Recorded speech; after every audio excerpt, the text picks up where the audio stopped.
Hola a todos y bienvenidos a Quiero ser médico. En el vídeo de hoy hablaré de cómo y en qué cantidad se disuelven los gases en un líquido y cómo afecta esto al flujo de difusión.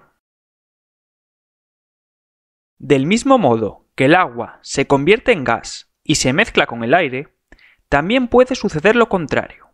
Los gases pueden disolverse en el agua. En fisiología respiratoria nos interesa básicamente el oxígeno y el dióxido de carbono. El nitrógeno es importante en buceo. Según la ley de Henry, la cantidad disuelta de un gas es directamente proporcional a su presión parcial. Imaginémonos que tenemos una caja hermética con agua en el fondo, a temperatura corporal, y midiendo la presión en milímetros de mercurio, el coeficiente de solubilidad del oxígeno es de 0,0013. Si consideramos una presión parcial de oxígeno de 100 milímetros de mercurio, según esta ley, la concentración de gas disuelto será de 0,13 milimolar. El coeficiente de solubilidad varía según el gas y el medio donde se disuelve. Por ejemplo, la solubilidad del CO2 es 23 veces mayor a la del oxígeno. Por tanto, a un mismo valor de presión parcial de CO2 se disuelve en mayor medida que el oxígeno. O lo que es lo mismo, es necesaria menos presión parcial para que se disuelva la misma cantidad de CO2 que de oxígeno. Esto tendrá repercusiones en el funcionamiento del sistema respiratorio. ¿Qué aplicación tiene esto? Sabiendo la presión parcial de un gas, podemos determinar cuánta sustancia disuelta hay. Debido a esto, en fisiología, es común hablar de presión parcial de un gas para referirnos a la concentración de este que hay disuelto en un líquido. Así podemos utilizar la presión parcial para hablar de gas en los alvéolos y en la sangre, y con unos cálculos sencillos podríamos obtener la concentración del gas disuelto. Ahora te voy a mencionar algunos ejemplos de presiones parciales en diferentes entornos. Como se puede observar en las siguientes tablas, el aire tiene diferentes presiones parciales según donde se encuentre. Todos estos datos están medidos a 760 milímetros de mercurio, es decir, a la presión que hay a nivel del mar. Una propiedad muy importante de los gases ideales es que el porcentaje en volumen que ocupa un gas es igual a la fracción molar. Por ejemplo, en la primera tabla el porcentaje en volumen de nitrógeno es de 76,36. Esto significa que cada 100 moléculas de aire, 76 son de esa especie. Por tanto, su fracción molar será 0,76. Para obtener las presiones parciales de la tercera columna, utilizamos la fórmula que permite obtener la presión parcial de un gas.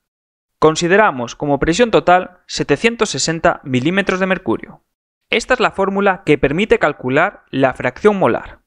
Y esta la fórmula por la que obtenemos la tercera columna de las tablas, es decir, la que nos permite saber la presión parcial de un gas.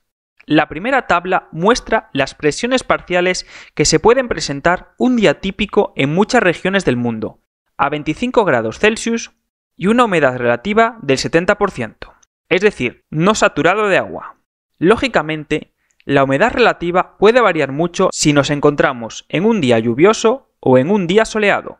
Solamente por el hecho de presentar una humedad relativa distinta de cero, la presión parcial de oxígeno disminuye un poco, de 159,22 milímetros de mercurio en el aire seco a 155,64 milímetros de mercurio. Esto es debido a que entra en juego una nueva presión, la presión parcial de agua. Si un sujeto inspira aire, cuando éste pasa por las vías aéreas superiores, cambia su temperatura y se satura de vapor de agua.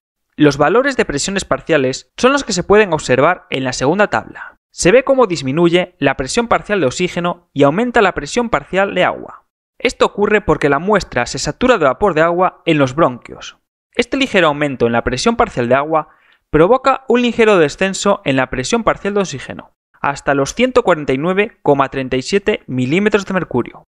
Llama la atención que la cantidad de CO2 en la atmósfera es prácticamente inexistente. El argón, un gas bastante raro, está en mayor concentración. Aunque esta pequeña cantidad de CO2 tenga gran importancia en el aumento de la temperatura global del planeta, en fisiología se puede considerar que no existe.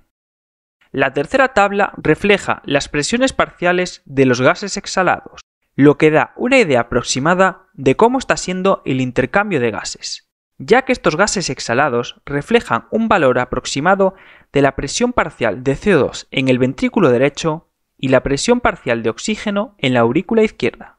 Una de las cosas que hemos asumido y se asumirá en varios ejemplos es que la presión barométrica es de 760 milímetros de mercurio, pero no toda la población vive en entornos que presentan dicha presión, aunque sí la mayoría. En esta gráfica se puede ver cómo disminuye la presión barométrica a medida que aumenta la altitud. Este cambio modificará las presiones parciales de todos los gases. En la última parte del vídeo hablaré de la predicción del flujo de difusión. Para comprender cómo influye la presión de un gas en el flujo de difusión, vamos a utilizar como ejemplo un modelo muy sencillo. Imaginemos que tenemos dos recipientes herméticos separados, con la misma presión total, pero diferentes presiones parciales de oxígeno. En uno habrá una presión parcial de oxígeno de 100 milímetros de mercurio y en otro de 40 milímetros de mercurio. Cada recipiente contiene un cubo de agua dentro. Según lo que se mencionó antes, habrá más oxígeno disuelto donde mayor sea la presión parcial de este gas. Ahora imagínate que conectamos los dos cubos de agua mediante un tubo que contiene una membrana permeable solamente para el oxígeno. En estas condiciones se producirá un flujo de difusión neto del oxígeno desde el primer líquido al segundo, es decir, desde donde está más concentrado a donde está menos concentrado. Por las leyes de difusión, este flujo será directamente proporcional a la diferencia de concentraciones de la especie que está difundiendo. Si la concentración es igual, el flujo neto sería cero, porque no existe gradiente de presión.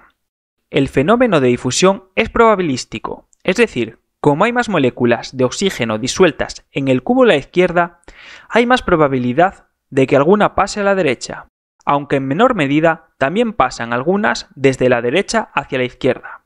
En definitiva, no existe una fuerza impulsora. ¿Cómo podemos deducir que el flujo de difusión es directamente proporcional a la diferencia de presiones parciales del gas?